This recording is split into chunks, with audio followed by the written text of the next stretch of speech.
வீட்டின் ஒப்பந்தம் முடிந்தும் பணத்தை திருப்பிக் கொடுக்காமல் கொலை மிரட்டல் விடுத்த நபர் மீது போலீசார் உரிய நடவடிக்கை எடுக்க வேண்டும் என பாதிக்கப்பட்டவர்கள் கோரிக்கை வைத்துள்ளனர். சென்னை கொடுங்கையூர் அன்னை சத்யா நகர் பகுதியினைச் சேர்ந்தவர் யோகேஸ்வரி. இவர் இதே பகுதியில் ஜோசப் என்பவருக்கு சொந்தமான இடத்தில் ஒப்பந்த அடிப்படையில் ரூபாய் 10 லட்சம் கொடுத்து வீடு ஒன்றினை லீஸுக்கு எடுத்து வசித்து வந்ததாக தெரிகிறது. இந்த நிலையில் ஒப்பந்தம் காலாவதியான நிலையில் ஜோசப்பிடம் கொடுத்த 10 லட்சம் ரூபாய் பணத்தினை கேட்டிருக்கிறார் யோகேஸ்வரி. வீட்டின் சாவியை ஒப்படைத்தால் உடனடியாக பணத்தை தருவதாக ஜோசப் கூறியதால் வீட்டின் சாவியையும் கொடுத்திருக்கிறார். இதற்கிடையே யோகேஸ்வரி சென்னை தண்டையார்பேட்டை அடுத்த நேதாஜி நகர் ஐஓசி நகர் அருகே வேறொரு வீட்டினை பார்த்து குடிபெயர்வதற்காக வீட்டின் உரிமையாளரிடம் ஒப்பந்த அடிப்படையில் பேசியுள்ளார்.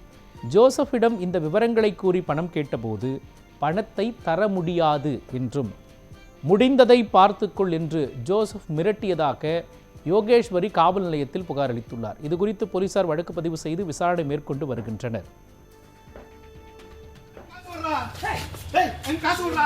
ஐயோ